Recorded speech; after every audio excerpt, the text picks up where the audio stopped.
Welcome back to Satori Sounds. In this episode, Josh and I discuss our journey over the past year of podcasting, highlighting the range of topics that we've covered, the engagement we've had from listeners, and our own personal growth. We'll delve into the impact of our content on the listeners and ourselves, the importance of authenticity, and the balance needed in both podcasting and personal life. We then wrap up with our thoughts on the future direction of Satori Sounds, emphasising our commitment to creating meaningful content that resonates with our audience. We hope you enjoy. What I was going to kick us off with was the fact that we are a year, or over a year down the line, and in total, I looked it up earlier and I've already completely forgotten it. We've hit 20 episodes on the main kind of podcast, but within that, naturally our first episode is the most listened to, but any ideas, any of the others thrown in the top 10, whether it be full episodes or any of the objective skills that I think are in the top 10? What, in terms of listens or likes? Or how would you... listens, total listens. Just total listens. That's hard. I'm trying to think. What have we covered? Straight on there. Straight on the hard questions. I mean, that is a hard question. We've covered a lot in a year, to be fair. We've covered a lot. So we've done quite well. I was going to say we've covered a fair range of topics now that we've been going for a good year. So we kind of started off with success and failure, which was our recording on our phones, actually. That was episode 1. It was a long time before we started. And then we went through, it was the pilot, then we went through a few objective skills and other bits and pieces that sat within that. But I grabbed a quick screenshot of the top 10 of ones we've done. Typically, there's a mix of objective skills in there and podcast episodes. Okay. Any ideas? Any ideas? If I had to guess. Okay. So ignoring the first ever episode, because obviously that's always going to get the most traction. So ignoring that, cutting that out. It's the best. So we've only got down. It is the best. We peaked. We should just left it there. That's my well-being advice. Whatever you do the first time is going to be the best. Don't bother again. That's it. Thanks for listening to today's episode. We hope you enjoyed it. Sorry. It's just useful. If I had to guess, I'd probably say... I reckon the overthinking one. I forgot what we called that episode, but I think that's number 1, maybe. That is in the top 5. Practical steps to overcome thinking too much. Okay, well, I don't think at all, but if I were to think, that would be useful. Okay. Is it... Oh, man, that was such a good episode, though. Okay, is it how to talk to yourself kinder? Compassion? That's in there. Compassion. No, actually, that one. What matters to you? We've got tucked in there. No, but straight away you did chuck one that was in the top 10. I think the practical steps to overthinking too much. I think that resonated a lot. I reckon because it's something that whether we like to admit it or not, we all do. 100%. I'm doing it right now. What are you ever thinking about, Joshua? How could I not guess the right episode, you fool? Stuff like that. It's true. It's true. Better. I can now see you haven't listened to the compassion episode. What's compassion? Okay, so if I had to guess, moving on, because I don't actually know. Okay, go on, you're going to have to tell me. It's just too much content. Coming in, so you hit number in the top 5. So we'll go for the top 5. We had the truth about habits that no one tells you. That was number 1 right at the top. No, that's sat at number 5. Okay, that's number 5. Number 4 was practical steps to overcome thinking too much. Number 3 was discipline, demand, and the dance of life. That's just, I think it's the title for that one. That's a good title. The 3 Ds. There's a nice bit of alliteration tucked in there, wasn't it? There was. And paying attention and acting with purpose was number 2. Number 1 was success and failure. Okay. But the bit that That stood out does to me surprise there, me. it does surprise me and as well. But the bit that surprises me is that Discipline, Demand, and the Dance of Life, as much as we're joking about the alliteration, that came at nearly halfway through our recording series, and yet it's third overall. Listen to it. That's pretty good going. And it just shows how strong a lead that pilot episode had. So there was, whatever we did there, that was the spice. Just killed it, the spice. Well, it is. It's nearly 3 times the amount of listens compared to everyone else. It's probably the fact as well that it's top of Spotify. You know, the first one you hit, you just hit it. I also think there's a rumour, like, we actually beat Joe Rogan with that episode. Yeah. It's being underreported. We're not going to tell you how we beat him and then what the metric is that we're using to say we beat him, but... Definitely common sense was a factor, but who am I? Objective skills feature highly, though, interestingly as well. So we did a good write-off mix, didn't we, of different objective skills. Any we did. ideas, ones that are thrown in there? What might be in the top 10? Top objective skill? Oh, okay. Yeah. So I reckon number 1, maybe 2-minute tasks. I would say that's our favourite, but not the listeners. Not the listeners. Damn. Okay. It's That's so interesting. Okay, what about the relaxation skill? Where's that sitting? Relaxation. We had. Oh, I'm not sure it's in the top 10. So where they're sitting, we've got the most listened to objective skill was how to turn desire into action in 6 simple steps.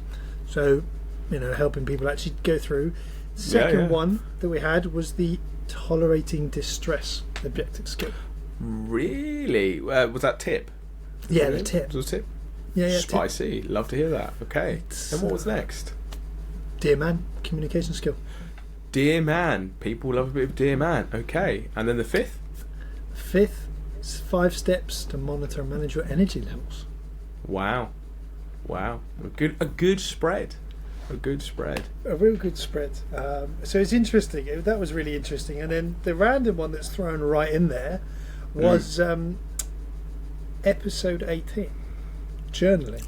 Is it a self-awareness tool or a grudge book? That sits at number 7 in our top 10 overall. I actually think that's our best episode. Just in terms of content. You said success and failure was. That's why we peaked. I lied. We peaked at number 18. We peaked at episode 18. You only peak at your last success. It's true, and that was our last success. It's all been downhill from Oh, that was terrible. No, it's interesting. It's I think that my observation for some of those trends is that for me, and this is more for the listeners to probably say, but it looks that a lot of these, I think, are things that people can relate to or actual use. I mean, there's a lot of content in there that is just good, general, useful tools, and why things matter to them as to the individuals. So that was just an interesting observation. But I thought it was a good way to kick off today, seeing as we've gone well through a year now, just looking back a bit. Have you got any standout parts of an episode or a particular episode that stood out to you? Well, this is the thing. I think when I think back over the episodes, there are so many points where I'm thinking, that's a good theme, or I really like that. Right, yeah, literally, I'm there with my own little grudge book. Like, I've got to take a note of that. And it literally, sometimes it's things like the grudge book joke. That, to me, was hilarious. I love that. But I think it was relevant, because what we were talking about there was, okay, journaling's a really useful skill, but here's how it could not be useful when you're just using it as a tool to basically memorise and organise how you're going to get people back. So I think that's really, really kind of stuck with me. And I think one of the other themes was actually in episode 1, where we spoke about some of the existential content of success and failure and what that meant. So that was something that really stood out for me. And then an episode that I loved the most, probably the AI episode, talking about that these language models aren't thinking machines, and it's probably because of the engagement that we could see people on Reddit, and I've not opened my Reddit since. It's been that volatile. But it was great. That was true. No, the AI one was very provocative, wasn't it? Actually, very provocative. You know what, success and failure, I think was a really good place to start from an episode, and I think one of the things I liked about it the most is that we hadn't recorded it in that way to be a podcast episode. We just thought, we have an idea. A few people have suggested that we should have some conversations. Why don't we just give it a go and see what happens? And I think the reason that really worked for me is because we haven't really probably explained this to many of the listeners, but after that, we then went through a bit of a wavy journey where we went from really unstructured, simple kind of style conversation to, right, these are the exact things that we want to say in this episode. And we immediately felt like we were off on a different path, didn't we? Yeah, we did. I like to think of it as postmodern podcast episode when we talk about unstructured. What is structure? Who needs it? No, but you are right. There's been a lot of planning and thinking about how we want to make episodes and what we want to make. I think that's the thing that has been really interesting, is how we arrived at specific subjects for each episode. So be it things that are popping up in our own lives or things that we've noticed pop up in others' lives, and kind of capturing that and making that useful, I think was something that really struck me as well. Agreed. What do you think? No, I think agreed. Those I've made it 11 minutes into the recording before I'm going to say my favourite phrase, but it's the bit for me that I really liked what you were just saying is that a lot of the topics that we chose were relevant. We'd either seen something, one of our friends experienced something, and then we broke it down. But we did look at it from both sides. So we would kind of look at, like the journaling you talk about, it's a self-awareness tool, or is it just a grudge book? Both sides of it. Not journaling's going to save your life, so you must do it. So actually, I think one of the things I've enjoyed, well, because we can all say, I can probably spend half an hour looking at all the best tools online and sit here for an hour and a half and tell you why they're the best tools. But there's enough people out there doing that. What I was about to say, I think the best thing about our content, and if I might say so myself, is that we're not trying to sell you anything. That's not our shtick. We don't make any money from it. We're not doing it because we think, we've got a brand ambassador partnership with, I don't know, BetterHelp. We're not there to do that. This is something that we do off our own backs that we're just thinking about. And it might come across as two dudes with a podcast, two dudes with a microphone kind of vibe, but actually we generally believe in the stuff that we're doing, and I think that comes across in every episode. Agreed, and I think the personal approach is the bit that works. I think two themes, and I've managed to delay it another minute, but I'm going to say it now. Two themes stuck out to me through the whole thing and answering about what were my thoughts overall, and it is around the awareness and intentionality piece, because I think we've been almost too intentional sometimes, and we weren't aware enough of it. And our journey, if I look over the last year, is we've grown a lot in our own awareness. There's things that we both thought we knew a lot about, but actually experienced different points of view from each other. And that's developed our understanding, but also the intentionality, right? Is, to me, and the bit I mean around intentionality is the fact that we just kept turning up and doing this. Even when we started to drift off slightly, go, actually, we're not enjoying these episodes, how do we bring it back? We then turned it around again and said, well, actually, why don't we look at some of the well-being tools that we've done? So as much as I talked about a structured point of view, you're right, we've left it relatively unstructured, but we always bring in those two, from my perspective. We bring in those kind of twos around that awareness of whatever the matter is, and intentionally how can you either act or address the matter. So that's the bit I really enjoyed, because we've not only taken something personal, but we've then broken it into something step by step people can use.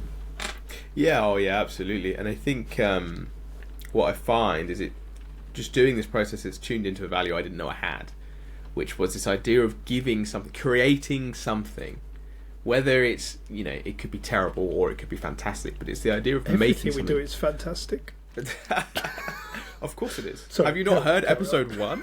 Episode 1 was the height of fantastic. No, but I mean, I suppose when I think about the world we live in at the moment, there's a lot of watch this, buy that, read that, do this, be this.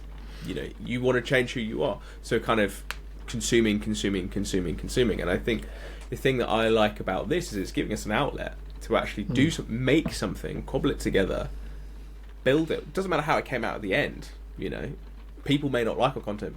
So what?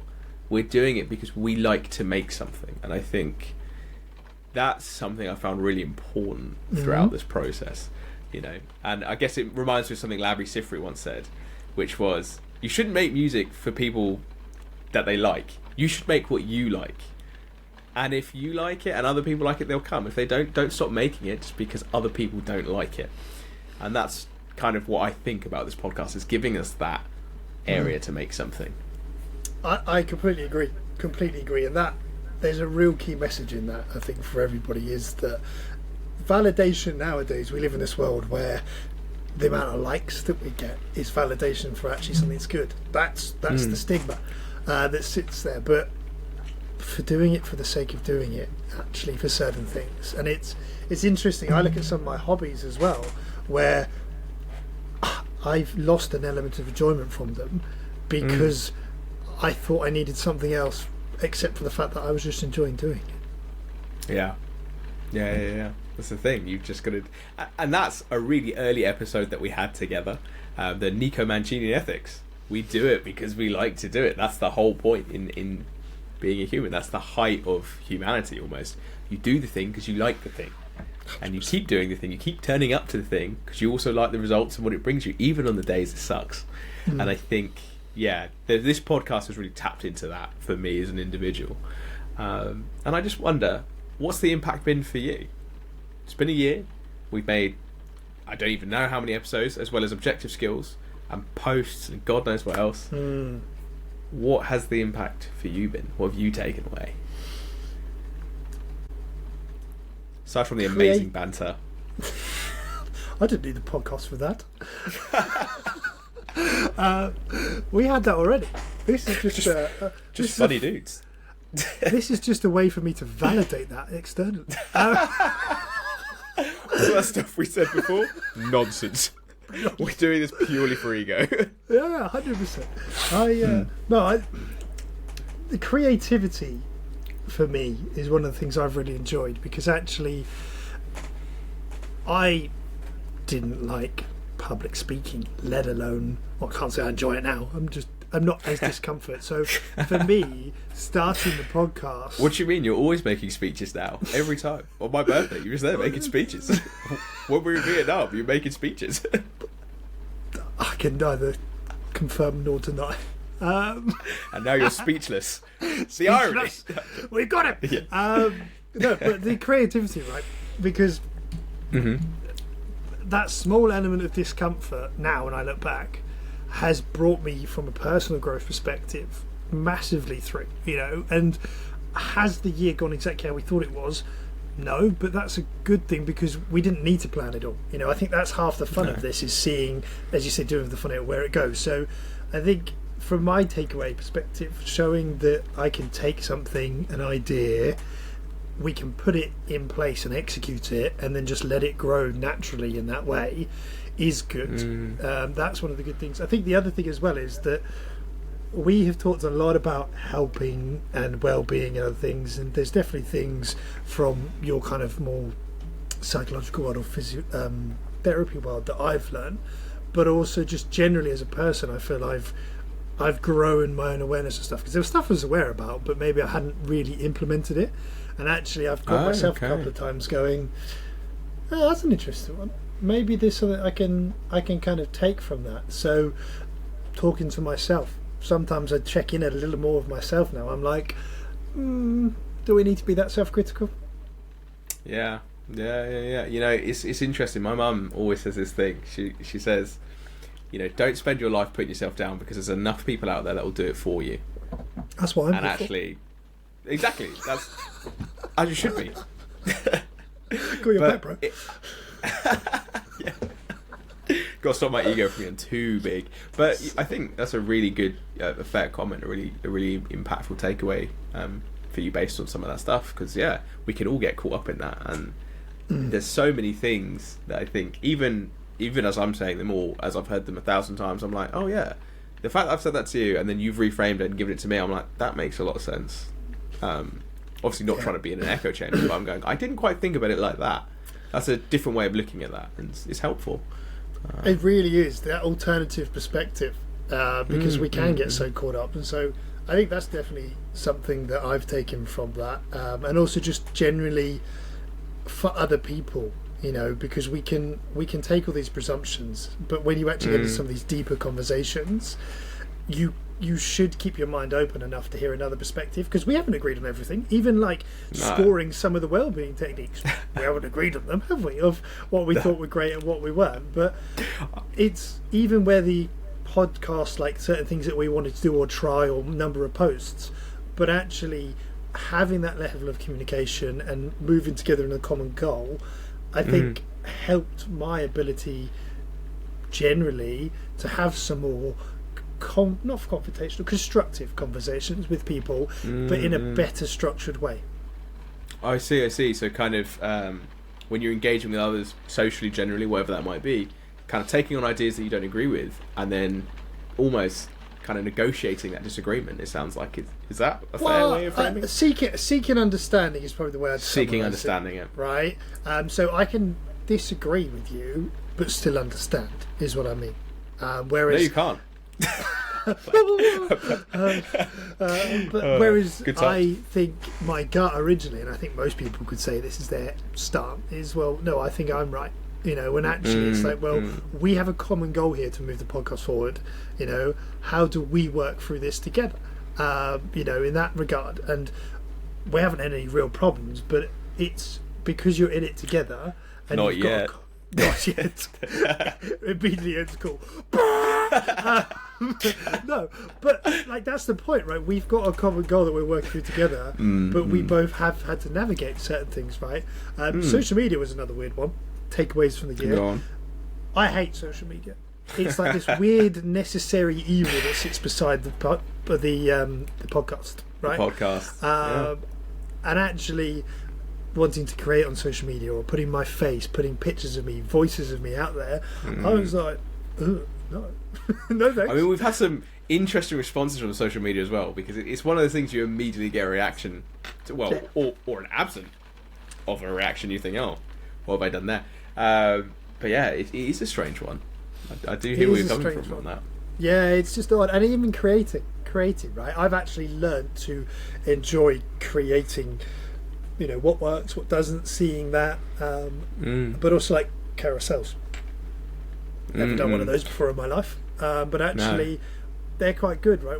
They're a useful way to portray some of the narrative that we've got and that kind of structure. So we've been developing that all the way through. So we just started with a basic template of what we wanted to do, what matches our colours, and then we've just been building on that ever since. Adding icons, adding different textures, layering things, adding music to it. And I suppose, is it something that I would have thought to do initially? Absolutely not. Do I like social media? No, I can't say I will, and I don't think it's changed my perspective.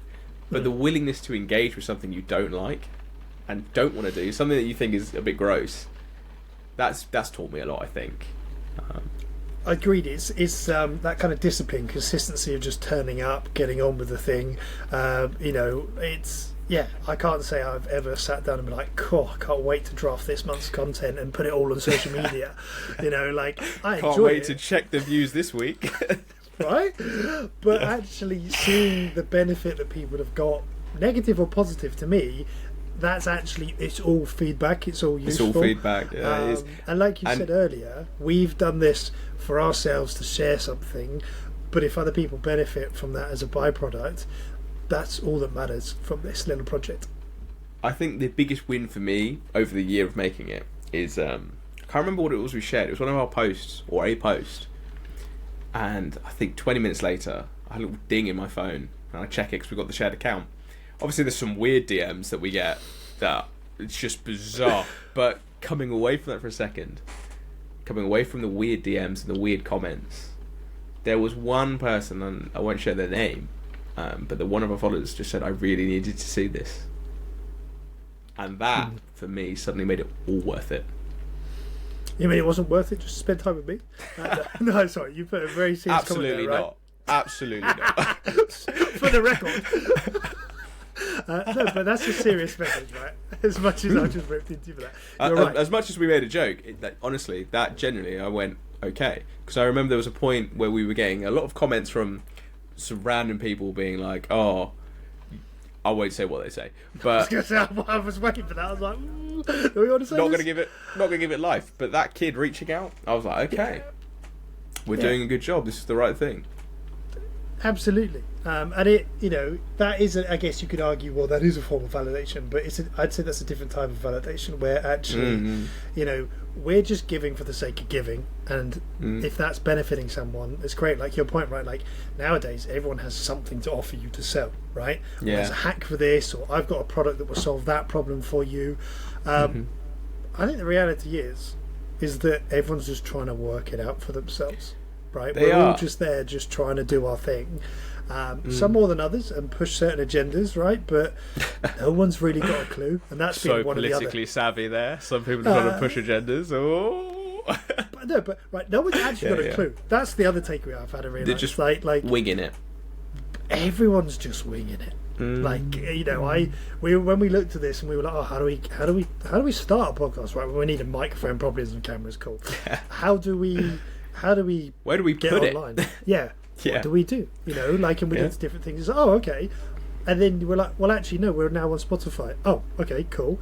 What's the next thing, right? Like, when we started this journey, we had no idea where it was going to go to. And as much as we're putting out comparatively, unedited episodes, there is still an element of editing there to bring it up to a certain level. But we ourselves have created this. We've also looked at words we do or don't say, like the word Riverside kindly highlighted how much we said that. It's true. Oh, it was savage. But I think I think you just hit the prominent point, and I want to come back to something you said in a minute, but one of the things you just said there is actually, we do this. This isn't our day job. We do this as a side thing, not even a side thing. We just do this. And I think, we don't have a massive experience with editing, making content. That's not what we study, that's not what we do. And we've kind of cobbled together different skills the best we can to give people something. And I think just for a second, it's acknowledging we're just normal people. This is just it. And everything else out there, to some degree, speaking about those other podcasts and stuff like that, is professionally made and cobbled together. Doesn't mean it's better, but it just means that someone has been paid 9 to 5 to do that. And it's just me and you. And I think there's something genuine about what we do comparable to some of that other stuff out there. Agreed.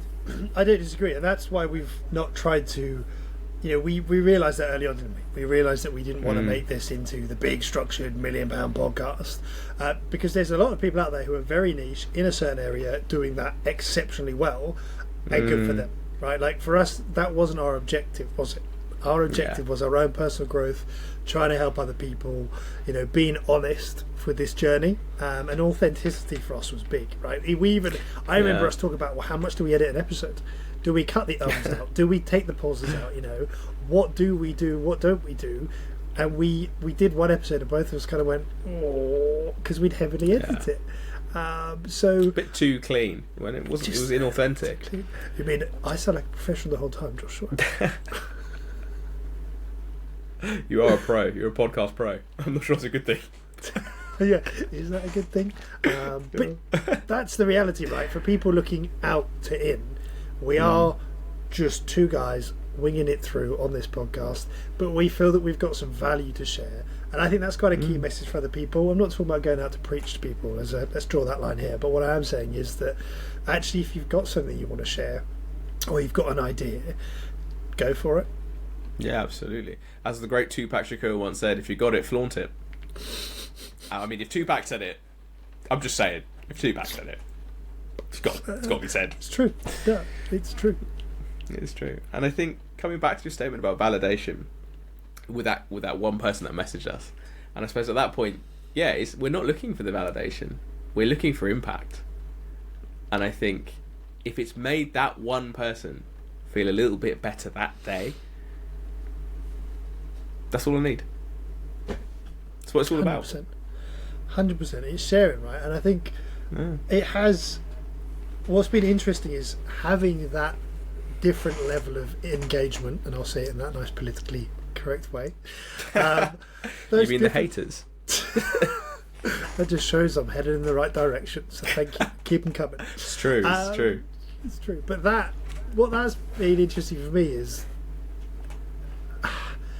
giving an element of kindness, right? Because we've no idea what's going on in their world. Absolutely no idea, right? And so actually, I've taken that from them because I've gone, cool, they're projecting a lot of anger, and it's slightly different, right? But when you interact with people day to day, you might also get that projection where they're just angry at other things. And I think that's something that I've noticed myself over the last year, is that I've been generally kinder to people, but I'm also realising that we need each other all a bit more than maybe we realise, and that actually it's good that people have different views, but we all just need to kind of take a little bit of the pressure off and just understand each other and be a bit more accommodating of each other. Oh, yeah, I mean, yeah. And I think what you're naming there really well is something called transference, which is when we feel a certain way about something. And I remember I had a supervisor back in the day when I was like a junior professional, and they said to me, it's never about the thing that you think it's about. It is the surface level issue. It's never just about that. It runs usually a bit deeper than that, closer to someone's processing. And you're right. It's kind of noticing that, thinking about, that's unusual for a person to just absolutely lose their mind over, I don't know, a Greg's Bakery queue. What's going on there? Valid, completely valid. I want that beige pastry. Please give it to me now. I need it now. But you think about it, there's probably something going on underneath that. It's not. No one really cares that much about sausage rolls. No, I mean maybe they do. Joshua, don't be assumptive now. You're right. You're absolutely right. My presumption. But I suppose it's thinking about that, and you know, I guess one of the things that we've always tried to do on this podcast, when someone is kind of giving us a bit of chip on loan, is just say thanks for listening, thanks for watching. You watched. Yeah. Thanks. Appreciate it. It's so hard though. Like, there's the amount of times where it's like you could half draft a reply and be like, let it yeah, go. I probably should have said that. Let's just delete it. I guess the corporate equivalent of it is write the email, then delete it. Don't send it. Then delete we it. We sometimes do that with some of the messages. All the time. All the time. Yeah, but you're just a violent person, right? We've spoken about this offline. Hands in the air. I've never said anything to in our DMs. I'm polite. No, it's true, right? That's the other bit. I think the other takeaway for me this year, right, is it's shown that if you do put your mind to something, you can create, which we've talked about. But there is another side to it, right?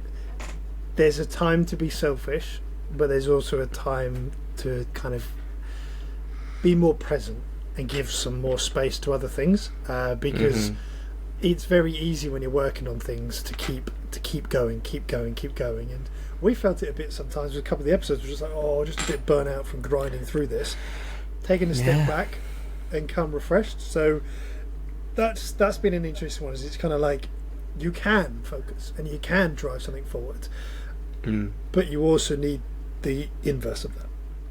It's true. I mean, it's the age-old expression. Okay, consistency is key.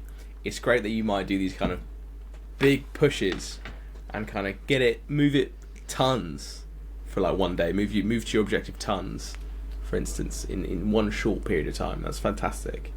But can you do that again the next day? Probably not. So sometimes it's best to take it inch by inch, maybe day by day, have rests when you need them, and then come back to it. And I think that's just about balance. So yeah, I definitely agree with that. Balance is it is hard though, right? It is balance is something hard, but the particularly if you're not used to it. Yeah, you know, you spend your whole life standing on one leg, and then suddenly you're now walking on two. It's going to feel weird. It does feel weird, but discomfort normally is a good sign to me. I always use it as a sign. It's like something's happening for the right reasons if you get an element of discomfort. Because if it was all easy, you know. Although now saying that, the inverse is things should feel like play, right? Navarro Ravikant said that very well. But I think play sometimes, you know, I can think of times as a kid where play maybe was too rough, or you've ended up being a bit silly. So you know there is that element of discomfort, right? But I think there is a point there that wraps a lot of this message together, right? Is that things shouldn't be forced. Is what we're really saying. As soon as play has a purpose, it becomes work, and I suppose it's noting the difference between the two. Yeah, you're absolutely right. You shouldn't force it. If it's natural, let it flow. But thinking about 2026, the great year of uncertainty. What can you expect? Oh, God. What can you expect from Satori Sounds? I'm uncertain. You're uncertain about can what you can expect from Satori Sounds. Well, no, because we don't plan it, right? There's a half joke in it, but we won't plan it. I think, No. to me, Just gonna- the podcast will continue as long as it does feel like play, right? Like, as long as we're enjoying it, as long as we feel we have something to share, I think the bits that I've enjoyed the most are around real experiences that we've had, and then we've not overanalyzed them, but we've taken them, we've built some awareness around what that is and why things are happening, Yeah. and then we've given some steps. So I think that's the thing I'd like to focus more on this year, is taking real world scenarios that we've seen. Not, I don't think we'll ever, and I know we won't, but I'll name it. I don't think we'll ever be there's a new hype, let's jump on it, let's see what it is. That's not us. And so as long as we're Right. authentic in that I'll way. just close the trending page now. But that, to me, I think as long as we can sit here and bring that element of authenticity, then to me that's what the listeners can expect. Yeah. And I think, think? the day that we start trying to sell you something, like it's the cure-all, that's when the Satori Sounds has stopped being Satori Sounds. Yeah. It's very true. It is true. True. And it is. We aim to keep everything useful, free in that kind of content, right? That's true. That's the reality. But That's what our about you? goal. What are you thoughts, predictions for 2026 now that you've closed the trending page? Well, just a moment from our sponsors. If I can sell you this thing, no, I'm joking. For 2026, what do I think is going to bring? I think we're going to bring some different ideas. We're going to try different things in many regards, but not to the point that we step out of what our values are, I suppose, that authenticity. So it might be kind of bringing in those real experiences to generate that. So it might be, I don't know, thinking about scenarios that have come up and how do we manage them. So it might be things like we've done in the past, revisiting certain topics. It might be kind of thinking about what is the issue of the day to some degree, but why has that suddenly become like such an issue? Why has it dominated kind of people's waking thoughts, like we did with the AI episode? It wasn't a trend, but it was just thinking about what is the world looking like today and talking about that in the context of well-being. So I think you can definitely expect more of that. That's the Satori Sounds promise almost.